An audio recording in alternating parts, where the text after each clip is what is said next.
பத்து நீ போ, நான் வரேன். நீங்க தனியா நின்னு என்ன பண்ண போற?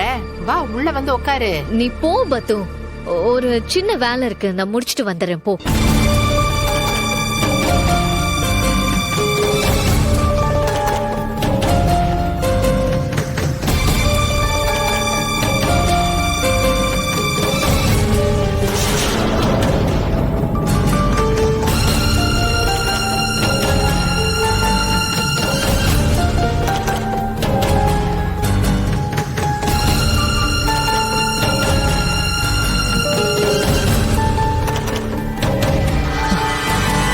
வர்மா எப்படி உயிரோட இருக்கான்? எனக்கு ஒண்ணுமே புரியலையே. சிவா எப்படி அவன்கிட்ட மாட்டினாரு? என்கிட்ட அவர் பேசினதே சரியில்லையே. வாய்ஸ் ஒரு மாதிரி திணற பேசின மாதிரி கேட்டுச்சு. ஒருவேளை வர்மா அவரை இல்ல, அப்படி எதுவும் சிவாவுக்கு ஆயிடக்கூடாது. கடவுளே, எனக்கு அவரோட வாழ்க்கையில ரொம்ப முக்கியமான நாள். அவரை நல்லபடியா திரும்பி வந்துடணும். இந்த வர்மா அவரை என்னெல்லாம் டார்ச்சர் பண்றான்னு தெரியலையே. போன் பேசிட்டே இருக்கும்போது பாதியிலே வர கட் ஆயிடுச்சு. அந்த வர்மா இப்போ எங்க இருக்கான்? சிவா எங்க இருக்காரு? அவன் இருக்கிற இடத்தை இப்ப நான் எப்படி கண்டுபிடிக்கிறது?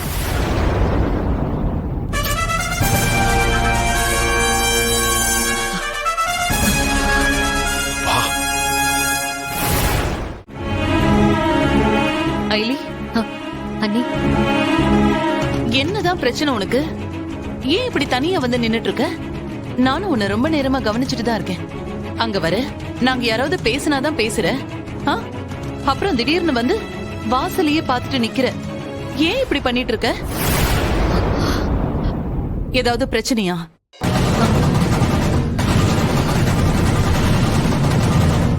ஐலி, நான் ஒன்னதான் கேக்குறேன். அது அப்படிலாம் எதுவும் இல்ல அண்ணி. எனக்கு என்னவோ உன்னை பார்க்கும்போது டென்ஷனா இருக்கிற மாதிரி தெரியுது. அதுக்கு காரணம் என்னன்னு எனக்கு தெரியும். என்ன அண்ணி? சிவா தானே? அண்ணி, அவன் ஏன் கோயில்ல இருந்து வரதுக்கு லேட் ஆக்குறான்னு எனக்கு தெரியும். அவன் இன்னும் நடந்த சம்பவத்தை மறக்கல. எனக்கு புரியுது அவன் அது எவ்வளவு ஹர்ட் பண்ணிருக்கும்னு. அதுவும் இல்லாம இன்னைக்கு இங்க எல்லாரும் வருவாங்க. எல்லாரோட முகத்தையும் பார்க்கவே அவனுக்கு ஒரு மாதிரி கஷ்டமா தான் இருக்கும். அதனாலதான் அவன் வேணும்னே கோயிலுக்கு போறதா சொல்லிட்டு வெளியில எங்கேயோ போயிருக்கான்.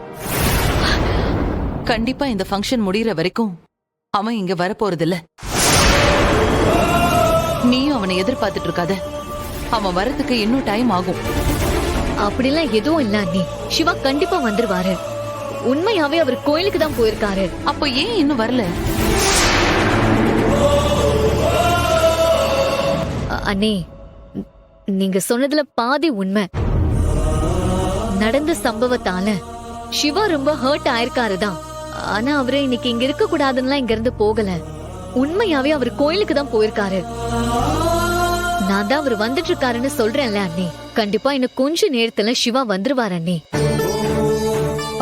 சரி, அப்படி அவன் வந்துட்டானா உடனே நேரா ரூமுக்கு போயிட போறான். அவனை என்ன வந்து முதல்ல பார்க்க சொல்லு. சரிங்க அண்ணே.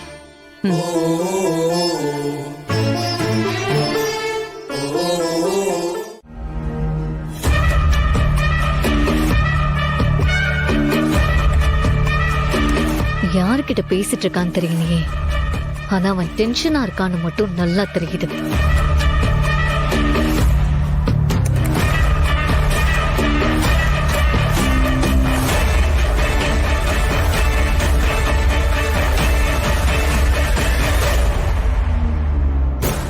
கபிலன் இப்ப யார்கிட்டயோ போன்ல பேசிட்டு இருக்கான். அவன் யார்கிட்ட போன் பேசிட்டு இருக்கான்னு எனக்கு ரெக்கார்ட் பண்ணி அனுப்புங்க. ஓகே, சீக்கிரம் அனுப்புங்க.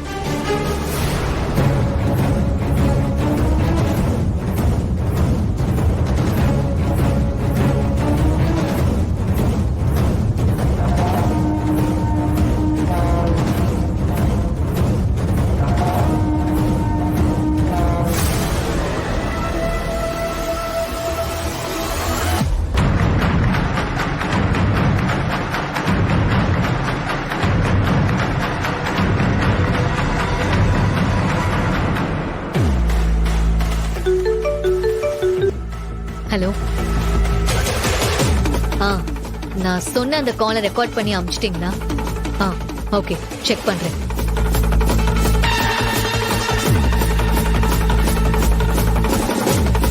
ஆமாண்டா, 2 நாளைக்கு முன்னாடி தான் வர்மா கால் பண்ணியிருந்தான்.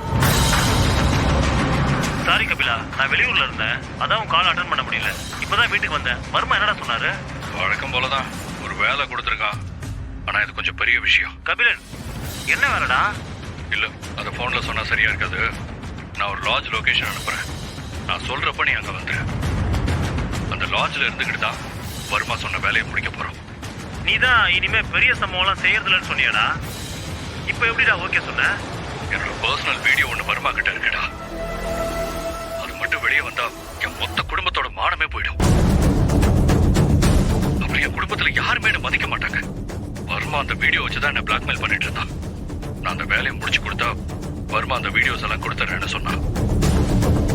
அதுவும் இல்லாம இதுதான் அவன் எனக்கு கொடுக்கிற கடைசி வேலை. இதை கரெக்டா முடிச்சிட்டா இதுக்கப்புறம் வர்மாவோட தொல்லை எனக்கு இருக்காது. அவனால இத்தனை வருஷம் பயந்து வாழ்ந்துகிட்டு இருந்தேன்.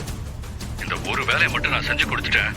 நான் என் ஒய்ஃப் கூடவும் ஃபேமிலி கூடவும் சந்தோஷமா நிம்மதியா இருப்பேன்டா. அதான்டா நான் வர்மா கிட்ட வேலைக்கு ஓகே சொன்னேன். ஓகேடா, சரி மச்சான், நீ எப்போன்னு சொல்லு, நான் வந்துடுறேன். ஓகேடா, பாய். பாய் மச்சான். அப்போ கபிலன் அந்த லாட்ஜ்ல 1 மாசம் ரூம் புக் பண்ணது வர்மாவோட வேலையை முடிக்கதானா? கபிலன் வர்மா அவனுக்கு கொடுக்கிற கடைசி வேலைன்னு சொன்னானே. ஆனா அப்போ இது சாதாரணமான வேலையா இருக்காது.